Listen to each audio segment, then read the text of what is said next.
What is going on, y'all? Tech Me out here, and we are back with one of my favorite series on the channel, my monthly favorites. We go through all of my favorite tech and non-tech items like my movies and TV shows and just whatever I have been enjoying for the month. So let's get started with the very first item, which I just realized I forgot to even grab.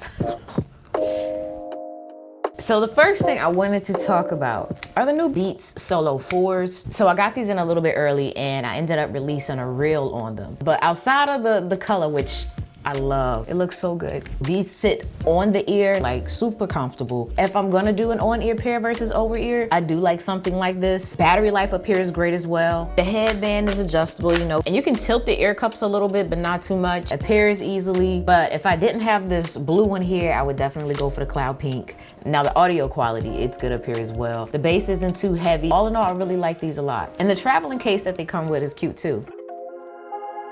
Now this other item I have here is one of those things that's like simple but super useful, and it is a smart fan. But the thing about this one for me is that it's wireless, so I don't always have to have it connected to the wall. Only thing I don't like is that it doesn't really tilt, and you can't adjust it to go but so high. Like, I wish it was some more versatility there. Now along the front of the fan, there is this like LED that lets you know the intensity that the fan is going. I like to keep it around the second or third level, especially when I'm sleeping. And with that built-in battery, it says that you get about 20 hours. And I wanna say I've been able to pull somewhere around there, depending on which intensity I have it at. And I like that it's quiet too. I don't hear much until I take it up maybe till about that third notch. That's when you start to hear it hum a little bit.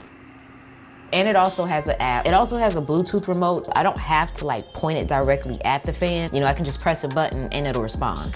Now this one, y'all, it's just so cute. It is a little fidget toy, but it's a mechanical keyboard.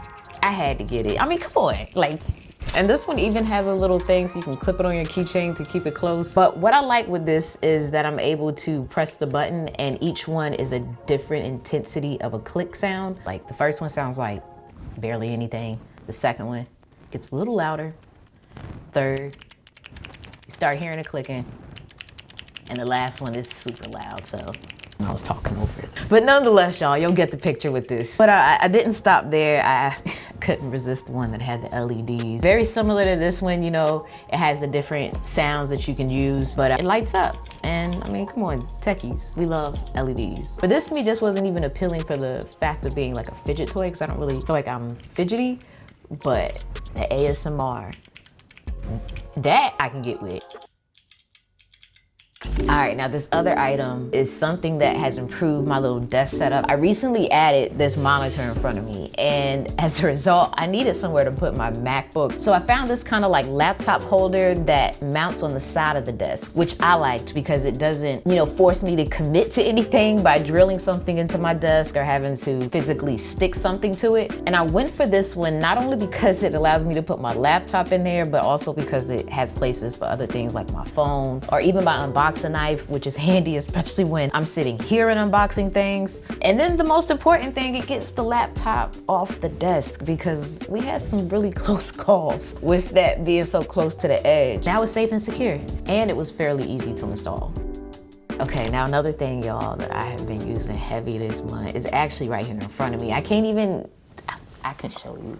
It's the M4 iPad, fingerprints and all, y'all, and it's raw use. It's right now being used as a monitor so that I can see myself wirelessly as we talk. Even though it's being used as a monitor, it has been super useful in a lot of different scenarios. I'm getting now into like editing my thumbnails a bit on the iPad. So I normally edit my pictures and thumbnails in Photoshop, or I might use something to touch up the photos like Polar. Outside of Adobe Lightroom, that's like my go-to photo editing program. And I'm also working on the day in the life videos, but I have been enjoying using it, especially with the new Magic Keyboard and the new Apple Pencil, which thank God it has Find My, because I was literally about to grab it and I'm realizing right now, I don't even know where it is. I will be using that Find My feature shortly to locate it.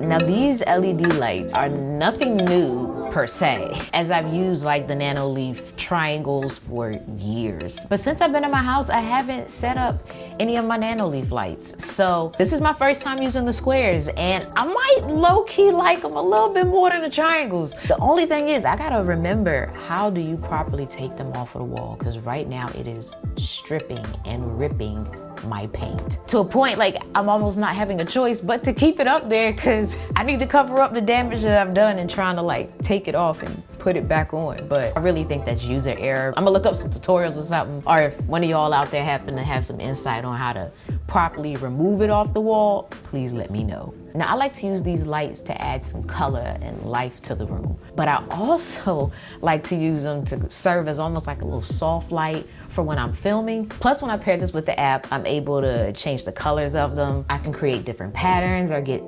inspo, and the tiles are touch sensitive.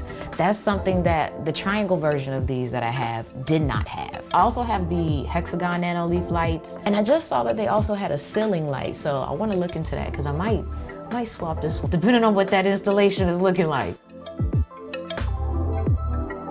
Now this next item, this is the Ulanzi tripod, y'all. And I picked this up not too long ago. And I got it because I was using my DJI Pocket and I was starting to realize I really needed it more at eye level when I was filming. The little hacks I was doing was only getting me but so far. So I stumbled on this. I think it's like less than 30 bucks. And it's not too tall. I'm able to get this in my book bag and like my tote. So this is making me kind of choose my DJI Pocket even more over some of my, you know, more beefier cameras.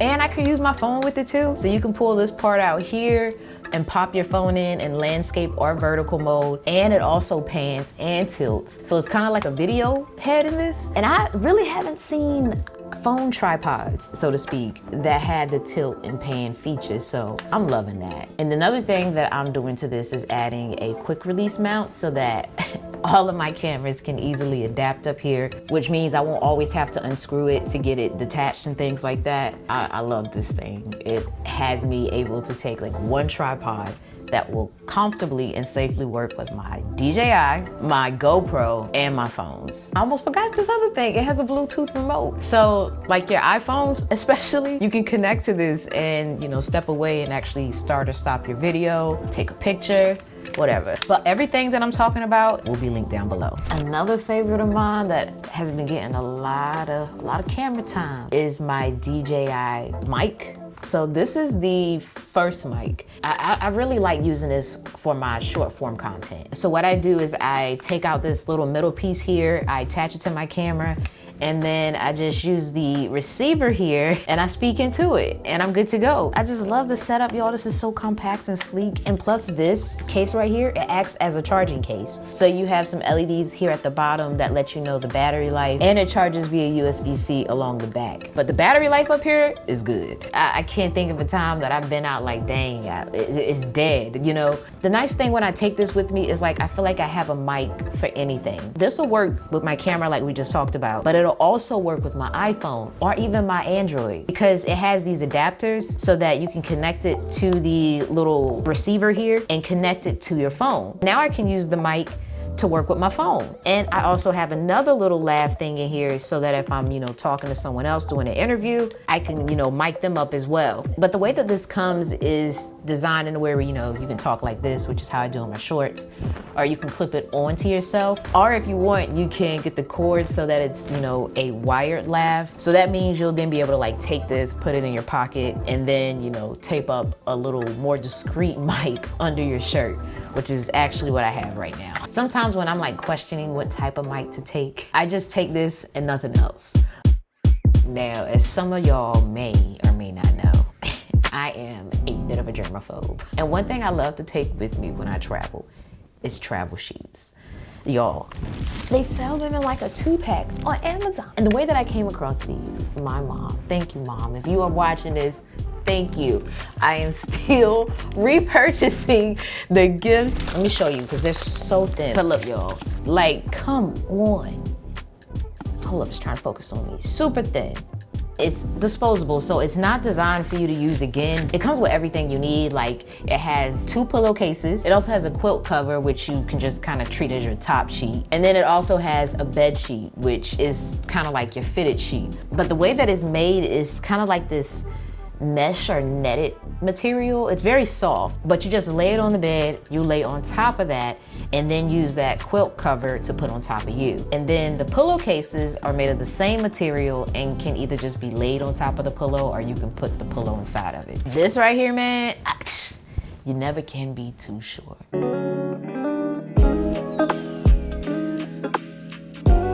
My favorite part of the series. So this month, I got a bag that I have wanted for a while, but I don't know, y'all. For some reason, for some of the bags that I've been wanting for a while, I don't get when I can get them. But I finally got it. And it is the 153 Sling Mini by Grams 28. I have been admiring their products for, gosh, quite some time now. And I'm so glad that I finally went ahead and got it because, I've been missing out. But this has been like lately my everyday go-to bag. It just matches with pretty much everything. It's a nice like mid look. Kind of dress it up a little bit, dress it down. It looks good with my jeans. And I love the design of it, how it kind of like folds like that in the front. And it has this magnet so that it doesn't just randomly flap. Ultimately, the way you get in here is to open it up like this and then unzip it, and then that gives you access to the pockets inside. Pocket-wise, you have one on the back, one on the front here, and then on the inside is where it gets interesting because this is where the techies enjoy ourselves. And it's honestly the feature that really made me want the bag. And it's all these little organizational pockets for just the random things that we have. It's so well thought out. There's a slot for my phone, a slot for my chapstick, my sanitizer. I even recently fit my DJI pocket, my wallet, and my iPhone tripod all in here. And I'm not gonna lie to you, we were pushing it because unless I put it in a certain way, it wasn't gonna close, but we made it. And I also like the design of the metal clasp up here. I would prefer a more smooth finish. This is more textured, but I like this. The minimal branding along the front and how the material is inside of the bag. It's beige instead of the typical black, so it makes it a little easier to find things when you're looking in here. But yeah, that's one of the bags I got. I ended up getting 4, y'all. Fiance's off the cam eyeing me. She didn't know I got 4 bags. But okay, outside of that, one of the other bags I got, I couldn't make up my mind. I have different bags for different reasons, so that's my everyday bag. The other bag is the 154 City Pack. So this one I haven't quite broken in yet, but I'm definitely gonna be doing this one soon. This is really nice for the iPad days. This has a zipper along the back, so you got a pocket there. There's also a pocket along the front. And then when we open this up, there's a slot for my phone, my portable charger, my Apple Pencil, and of course my iPad. Now my M4 iPad Pro unfortunately can't fit in here. However, the 13-inch iPad Pro, it can fit in the third bag that I got, which is the 171 laptop sling. And that's the other thing with these, they come with these nice little dust covers, so you can keep everything well protected. On this one, we have a sleeve here on the back so that, you know, I can slide this onto my suitcase when I'm traveling. I also have a pocket here along the back, pocket along the front. Then on the inside, I'm able to either fit my 13-inch M4 iPad Pro, or I could take my 14-inch M3 MacBook Pro. There's even a slot for my Pocket 3 if I want to carry that with me. So this is for all my, you know, heavier work days. And the fourth bag I got from them is actually a backpack. It's a pre-order. It's not here quite yet, but I am excited for it, y'all. It's their stealth backpack and it just has pockets galore. Now, when it comes to music, what I did last month was I made a collaborative playlist with all of you, which if you don't know about, I'm gonna have the playlist linked down below so you can see what we came up with. But this time I'm gonna do something a little bit different. Instead of talking to you about my music that I've been enjoying for the month, I'm gonna link my playlist of all my songs that I've been enjoying for the month. So you can check that out, it'll be linked below. But one song that I had on repeat, real heavy, was Is It Worth It by Ray Khalil. I'm learning and noticing saying that I like when a song has multiple beat changes. I'm the same way with some of Beyonce's tracks, like Sweet Honey Buckin'. It's the way the beat changes that really gets me. And it's the same thing for Is It Worth It? It's just a vibe. It's so smooth and mellow. I have a ton of other songs that I've been enjoying. So again, my monthly faves for music will be linked in the description box. All right, with the TV shows. Lately, I've been watching Married to Real Estate with my fiance, and it's really inspiring some like design ideas. So the show centers around the real estate business of Egypt Sherrod and her husband's construction business. And together they go in and they meet different people, and they help them not only purchase a home, but also renovate the home to get it to where they want it to be. I love the way that they style things and the way that, you know, they see what I cannot see when they walk into a house that they're about to purchase. Like, they can see the end result of how they can make it be what the buyer wants it to be. And I'm not that much of a visionary in that space. So it's just so cool to see what they speak about just come to surface. But yeah, that's a good one. And then another show that we've been watching is Shogun. That's on Hulu. Shogun is set basically in Japan in the year 1600. And this guy known as Lord Yoshi Toranaga, he's dueling it out with different enemies on the council that he's a part of that are trying to uprise against him. And while all of this is going on, this like random European ship emerges, and it just kind of all evolves from there. In short, it's a historical drama. Oh, and Bridgerton season 3, y'all. I wish we could talk about that right now, but I haven't watched it yet, so don't say nothing as a spoiler in the comments. We will talk next month because I'm gonna watch it between now and then. So just give me some time, but my Bridgerton fans, we will chat, because I'm excited for season 3. But yeah, y'all, that's gonna do it for this one. I am going to link on video now the playlist of my monthly faves in case you wanna check out the past episodes along with some other goodies you might enjoy. But until the next one, y'all, as always, thanks for taking the time out to let me tech you out.